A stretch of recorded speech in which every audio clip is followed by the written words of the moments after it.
great morning. This is class number 5 of 5, the Gambia Fulton Film Company. And this is George Ohan, producer in California. First thing I'm going to do this morning, share the screen. Let's go over here to YouTube. Let's type in the Gambia. Let's search. What is the Gambia? Drew Brinsky, 7 months ago. Now, these are the things that pop up.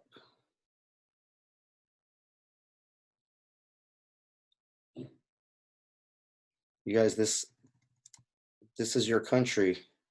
You should be having your videos popping up here, okay?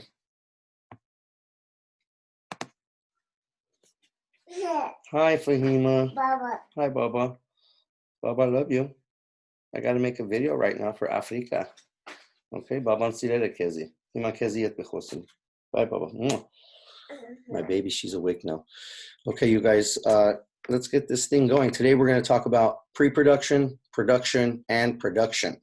So that's one thing that we all need to focus on. We have to get our jobs, and we have to have a backup person to do the same job. And then we have to have one backup person for that backup person. Okay, let's do it. We're talking about pre-production, production, post-production. There's 3 phases when you're filming any project, whether it's a commercial, short film, feature film, anything. Now, which portion of that belongs to you? Which portion of that do you work in? Do you have a few jobs? Do you have a couple of jobs? Or if you're a casting director, you're over there in pre-production. You're not going to have anything to do with production or post-production. So one thing I would suggest that you do within your own community of filmmakers, just start to rotate these positions, start to learn more about it. And every time somebody learns more about a locations manager, a casting director, something else, then you start to build that team. You guys have to start to learn, what do you enjoy? What are you good at? What do you have a natural talent for?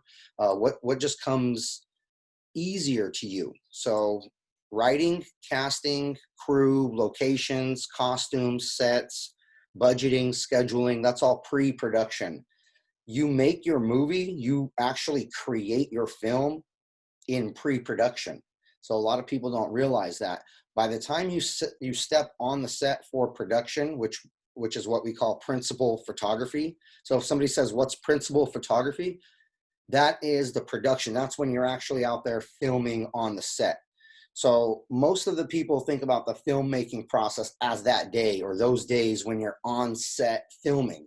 But that's the smallest, that's the shortest part of what we do. The duration, the hard work part of what we do is pre-production and post-production. When we're on the set, to me as a producer, I'm like, oh, that's the kids going out to play. That's the children out playing. They're having a good time. That's the fun part. But that's a very, very short part of it. This is show business.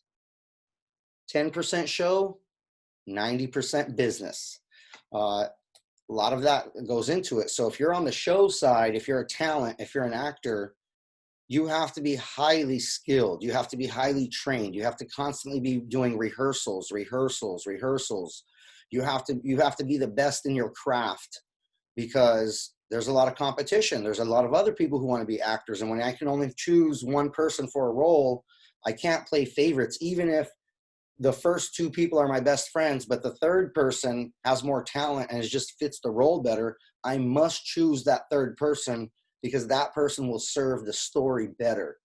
It's not about me. It's not about my friendships, my circle. It's about who serves the story better. And as a producer, I have to bring in the right people for this particular project. Not everybody is the right person for every project. So that's okay. You don't have to be offended if somebody doesn't hire you or bring you, or sometimes even what happens is somebody may bring you on to a smaller project and they're using this as the pitch, or they're using this as the calling card to get the bigger project rolling. And it works. And now when that bigger project is rolling, the new people who are funding the bigger project, or who actually made that new project happen, maybe they don't want to hire the original crew.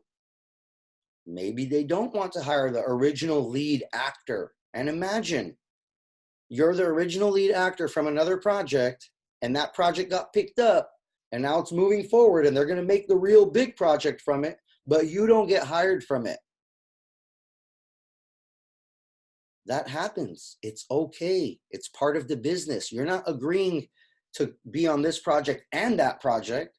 When you agree to be part of a project, you agree to be a part of this one. So if this project gets wings and gets on and starts to go on and develop into something else, has nothing to do with you. You should stay busy looking for other projects. So pre-production, production, post-production. During production, when they say it's a wrap, like they're wrapping it up, it's a wrap, that means it's over with. We're done. It's a wrap. Before you get to it's a wrap, a lot of things happen. So it's important that on your film set, before you go there for your first shot of principal photography during pre-production, everybody understands during the rehearsal process who's playing what position, who is responsible for what time is what's supposed to happen. All of those things must be discussed in a calm and orderly fashion. You're just talking about it. This is a business plan that you're creating for this film so you can get it somewhere, okay? Now in post-production, editing, coloring, visual effects, music, sound effects, all of this stuff. Some people prefer an on-set editor, okay? Well, what is that? While you shoot one scene, you take the card out of the camera, you give it to the on-set editor. The on-set editor immediately goes to work and starts laying down your first cut, laying down your first timeline, starts to notice maybe, oh, you know what? This footage is blurry. Let's get some pickup shots while we're here. Oh, you know what? We don't have the insert shot of the hand going in. Can we pick up 2 insert shots real quick? So if you have somebody with a computer and a hard drive and they have the ability to be your on-set editor, it might be a very valuable person to have for continuity and to pick up any additional shots that you just might need right there. Also, it'll shorten your post-production time. If you have an editor who is not involved with the project, who is not there to see the shots, who is not there to understand the story, that editor usually will have a lot more questions for the producers and the directors, and you'll spend a lot more time interacting with these people than if you just have the editor on the set to be there as part of the experience. So that's really a preference for the producers and directors. The other thing is the writer. Usually once the writer gives the story, that's it. Thanks for your story. Now we're going to go make it. But in this case, if you're making independent productions, and most of the writers will probably be accessible, you'll be near them somewhere, bring them with you. Have the writer there. And it's not about, well, this is what I wrote, that's what I wanted. It's just about clarity, clarification, understanding. So what did you mean here? What was your point? Oh, I get it. Okay, cool. And then the director can make the adjustment or the choice, because now the director's telling that story. Plus the actor's going to add whatever value they bring in with their own talents. So this is where you start to decide, well, who is really part of my pre-production? Who is part of my production? And who's part of post-production? Remember, we want to be efficient, but we also want to have enough people there so every job is done correctly, it's done properly.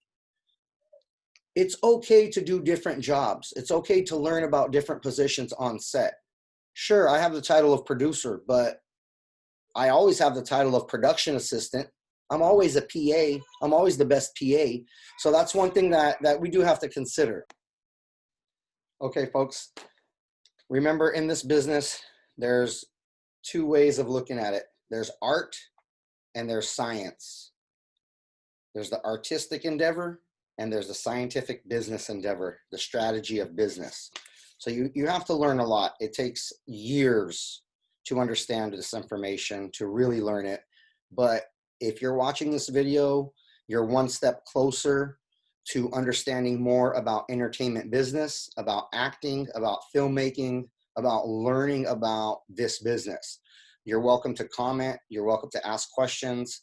And thanks to Mr. ML So, the Rootflix, the African Film Festival, Mr. Eben Yelson, DS the Golden Boy from Ghana, this was all made possible. So a few people made a few connections, and all of a sudden now there's a village, there's Gambian filmmakers getting this knowledge, and this will spread across the other countries around the continent of Africa as well. But because of your efforts, because of the Gambian people, this video was possible. So just understand that if somebody's watching this video in Ghana, Nigeria, Uganda, anywhere, it's because of your efforts. Now, the last thing I'm going to talk about right before I finish up this video is income producing activities. I know from where you are, it might be difficult, it may be a challenge to think about, well, what is an income producing activity? Well, let's learn about that. How do you want to earn your income? If you could do anything in the world for work, for employment, and still earn income, what would that be? And if that's your goal, then are you doing income producing activities to reach that goal? If not, if you want help to decipher that, to break it down further, contact me. I'll show you how to create income producing activities for yourself, for your specific goal. Next thing is, how much money would you like to earn? Set yourself a goal. Just say, you know, I want to earn $200 in 1 month. I would like to earn $100 in 1 month. Let me try that. I would like to earn $50 in 1 month. Let's try it. Well, how do I do that, George? How can I do that? Let me show you how to use digital marketing in your own area. Use Facebook, use the resources you have. If you have YouTube, WhatsApp, cell phone, you have internet, you're watching this, you can do digital marketing, you can earn income online. It's that simple. You have to be more resourceful. And once you set your goal, once you set your number, like, yeah, I do want $100. Then we have to figure out why. Why is that so important to you? Why is that so important that you earn that $100? Oh, to help my family. So that's not good enough. It's too general. I need to be specific. I need to have an exact reason why do you want to earn that money.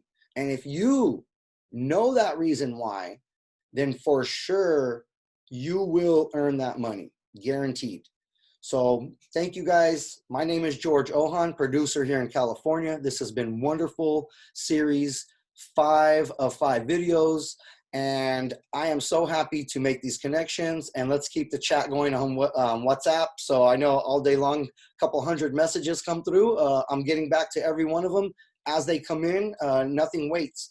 So let's keep building. Thank you, my friends.